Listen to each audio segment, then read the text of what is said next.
palestras com essa excelente profissional são realmente palestras imperdíveis.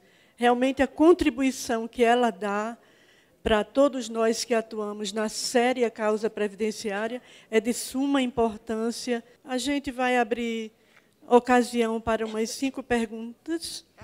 Bom dia, doutora. Bom dia a todos. Bom dia. Uma pergunta. Eu não compreendi o seu entendimento em relação à dívida do ente perante o Instituto. Tá? Então, ela deve os complementos e, com certeza, o prefeito vai querer parcelar, sim, e em um prazo imenso, essa dívida. Qual seria a postura correta do conselheiro?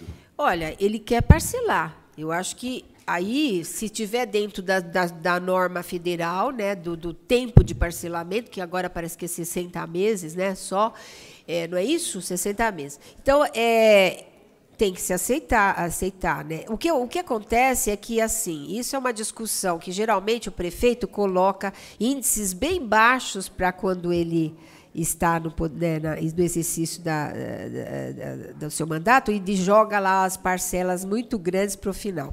Mas, infelizmente, eu acho que o Conselho aí não pode renunciar, dizer não vou aprovar isso. Talvez fazer um acordo com o prefeito, né? Nada é impossível, mas eu acho que fala, não queremos, não vamos aprovar, e aí? Como é que fica esse não parcela? Eu acho que isso você está renunciando receita. Talvez entrar um acordo com o prefeito, melhorar um pouco as bases, e no próximo prefeito nada impede de renegociar essas bases, certo? Alterar aí, fazer uma alteração.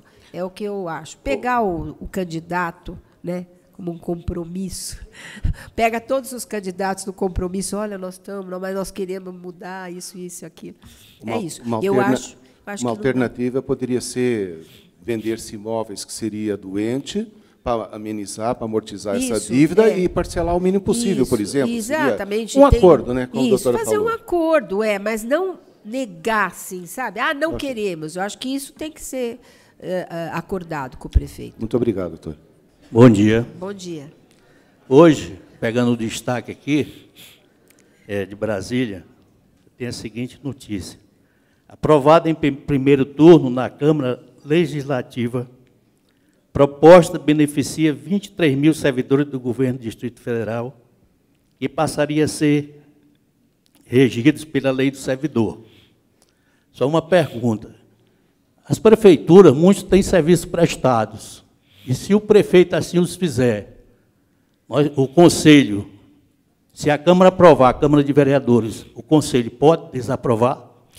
Olha, o que vai acontecer, né? Vocês não têm essa, vamos dizer, competência para desaprovar um projeto. Mas o que vai acontecer é que vocês vão ter que colocar isso no seu estudo atuarial, certo?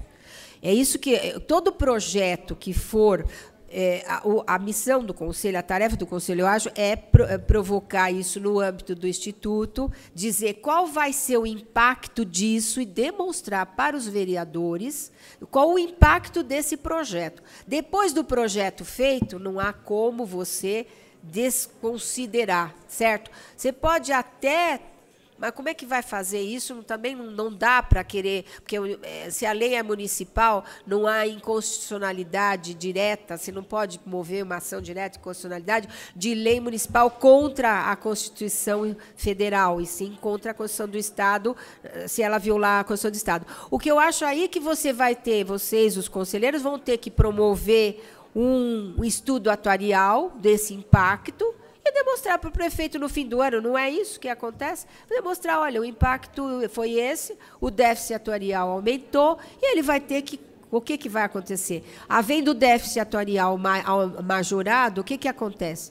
Vão mexer nas contribuições, ou ele vai ter que complementar a parte da suplementação que ele faz. É só isso que vai acontecer. Ou, o que é pior, se houver problema com os recursos para o pagamento, né, das aposentadorias e pensões, ele vai ter que passar a suprir as insuficiências financeiras também, né? Então, é isso que eu acho que é a tarefa do Conselho, cumpriu sua parte, certo?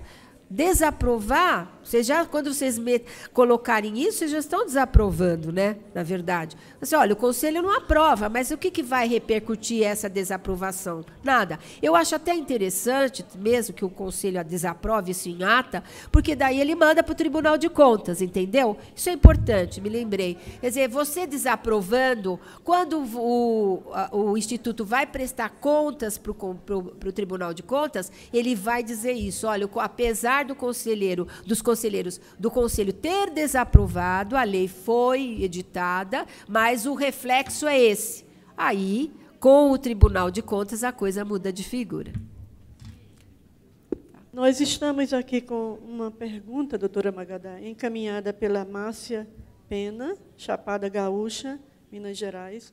Doutora Magadá, o servidor ficou afastado por 1 ano e 6 meses. Há 10 anos atrás, ele pode pagar esse período ainda?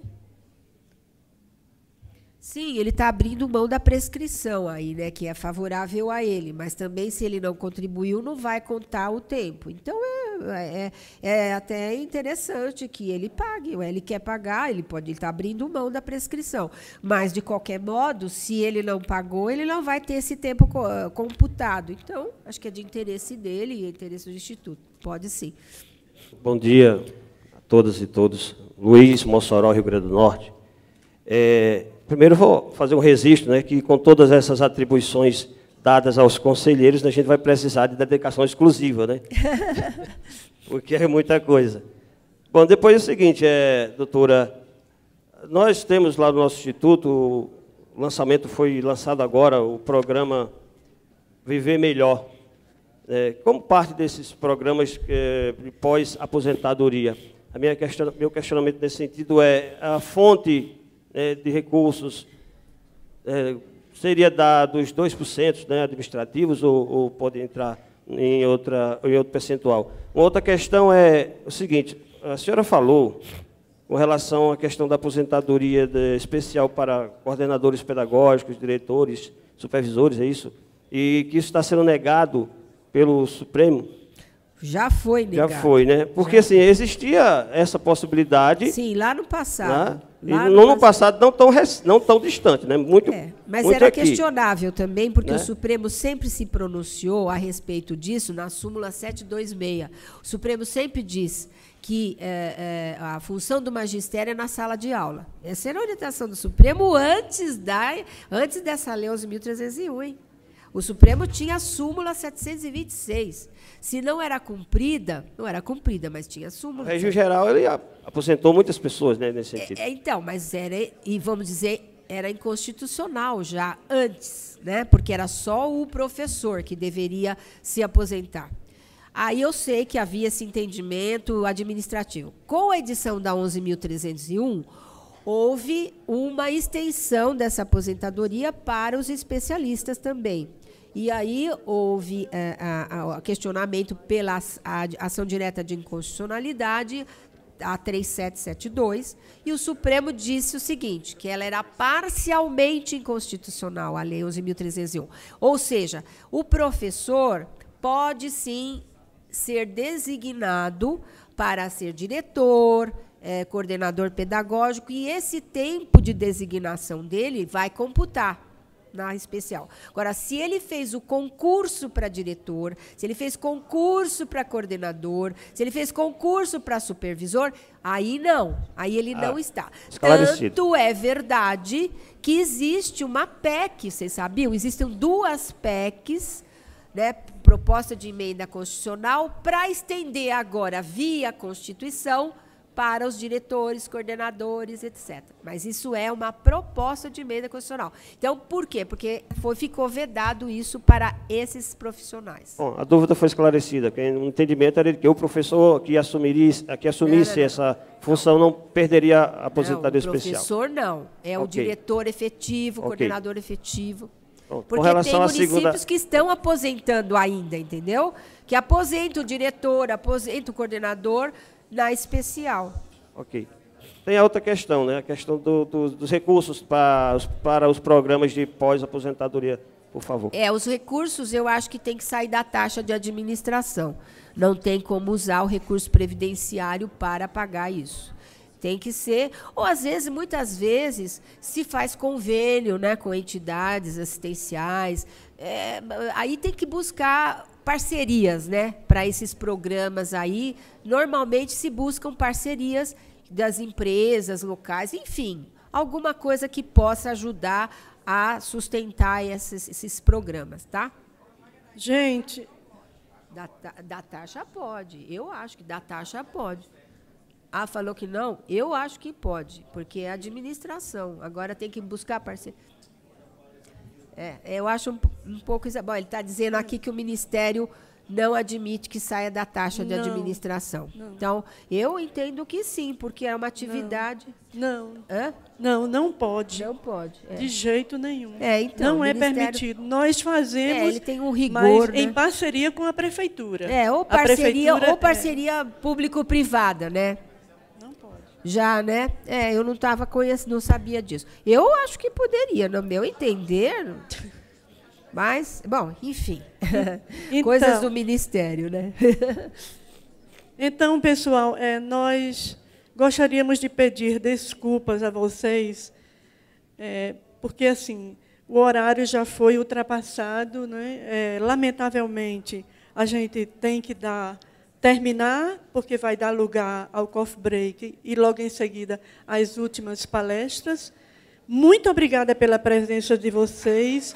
Nunca desistam de lutar, porque vencer é não desistir, ok? Muito obrigada.